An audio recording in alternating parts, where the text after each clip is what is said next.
Hi అండి, welcome back to my channel. ఈరోజు already మనం వేసే కుచ్చు డిజైన్ కాంబినేషన్లో ఇంకొంచెం మోడిఫికేషన్ అయితే చేసేసి బ్యూటిఫుల్ కుచ్చు డిజైన్ కాంబినేషన్ అనేది మీకు చూపించబోతున్నానండి. ముత్యాల రింగ్స్ని యూజ్ చేసి కుచ్చులు ఏ విధంగా కట్టుకోవాలో మన ఛానల్లో ఆల్రెడీ ఉందండి, ఒకసారి చూడండి. ఆ విధంగా కరెక్ట్గా మనం మెజర్మెంట్ అనేది పెట్టుకునేసి ఒక కుచ్చుకి మధ్యలో గ్యాప్ అనేది వదలాలి. ఆ విధంగా వదిలిన తర్వాత రిబ్బన్ బీడ్స్ ఉన్నాయి కదా, ఈ రిబ్బన్ బీడ్స్ని అయితే యూస్ చేసి కుచ్చులు ఏ విధంగా కట్టాను, ఎలా కట్టాను అనేది కూడా మీకు చూపిస్తానండి. ఇవన్నీ వచ్చేసి మనకి రిబ్బన్ బీడ్సేనండి. రిబ్బన్ బీడ్స్ అంటారు, చాక్లెట్ టైప్లో ఉంటుంది, మీ ఇష్టం అండి, మీరు ఏదైనా అనుకోవచ్చు. నేనైతే రిబ్బన్ బీడ్స్ అంటాను. వీటిల్ని కుచ్చులు కట్టేటప్పుడు ఏ విధంగా యూజ్ చేయాలి, ఎలా కడతాను అనేది మొత్తం కూడాను మీకు క్లియర్గా వీడియోలో చూపిస్తానండి. ఫస్ట్ అయితే ఈ విధంగా కుచ్చులు అయితే కట్టేసేయాలి. కుచ్చులు ఎలా కట్టాలనేది మన ఛానల్లో ఉందండి, ఒకసారి ఎవరైనా చూడకపోతే చూడండి. కొత్త సబ్స్క్రైబర్స్ ఉంటారు కదండి, ఇవి ఎలా కట్టాలి ఏంటి అనేవాళ్ళు ఒకసారి వీడియోలో ఉన్నాయండి, ఒకసారి చూడండి.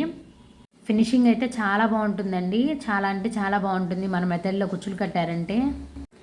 ఈ విధంగా మొత్తం కుచ్చులన్నీ కట్టేసిన తర్వాత ఫస్ట్ వచ్చేసి ఒక నార్మల్ హెమ్మింగ్ నీడిల్కి 2 వరుసల కాటన్ దారాన్ని నీడిల్కి ఎక్కించుకునేసి నీట్గా శారీ పళ్ళు కింద వైపు నుంచి పై వైపు తీసుకొచ్చేసి ఒక నాట్ అయితే వేసి పెట్టుకోవాలండి. వేసి పెట్టుకున్న తర్వాత 3 mm బీడు, 4 mm బీడు, 2 బీడ్స్ని అయితే సిల్వర్ బీడ్స్ని అయితే తీసుకున్నానండి. తీసుకునేసి రిబ్బన్ అయితే తీసుకున్నాను. రిబ్బన్కి వచ్చేసి మనకి సైడ్స్ ఉంటుందండి హోలు, ఆ సైడ్ లోపల గుండా నీట్గా ఎక్కించుకున్న తర్వాత ఫస్ట్ వచ్చేసి మనము 4 mm బీడ్ ఎక్కించుకున్న తర్వాత 3 mm బీడ్ అయితే ఎక్కించుకున్నాను. ఎందుకంటే లోపల హోల్ అనేది కొంచెం పెద్దగా ఉంటుంది, జారిపోతుందండి, అందుకనేసి. చూడండి, కొంచెం మళ్ళీ ఈ విధంగా కిందకనేసి నీడిల్ని మొత్తం కూడాను కిందకైతే లాగేసేయాలి నీట్గా. శారీ పళ్ళు పై వైపు నుంచి కింద వైపు గట్టిగా లాగాలి.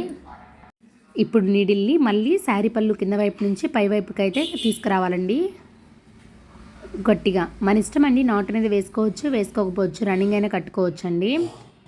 మళ్ళీ సేమ్ అదే విధంగా ఫస్ట్ వచ్చేసి 3 mm బీడ్ని ఎక్కించేసి తర్వాత 4 mm బీడ్ని ఎక్కించి తర్వాత రిబ్బన్ బీడ్ని అయితే తీసుకున్నానండి.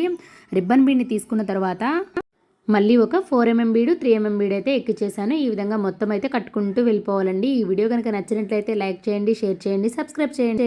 ఇంకా మరిన్ని వీడియోల కోసం మన ఛానల్ని అయితే ఫాలో అవుతూ ఉండండి. మీకు ఎవరికైనా రేషం పట్టు థ్రెడ్స్ కావాలన్నా, బీడ్స్ కావాలన్నా కొరియర్ చేస్తామండి. డిస్క్రిప్షన్లో ఉన్నటువంటి నెంబర్కి అయితే కాంటాక్ట్ అవ్వండి. ఎవరికైనా యూజ్ అవుతుంది అనుకున్న వాళ్ళకి మాత్రం తప్పకుండా షేర్ చేయండి వీడియోని. మీరు షేర్ చేసే షేర్ వల్లే చాలామందికి ఈ వీడియో అనేది రీచ్ అవుతుందండి. ప్లీజ్ సపోర్ట్ చేయండి friends. Thanks for watching. Please subscribe.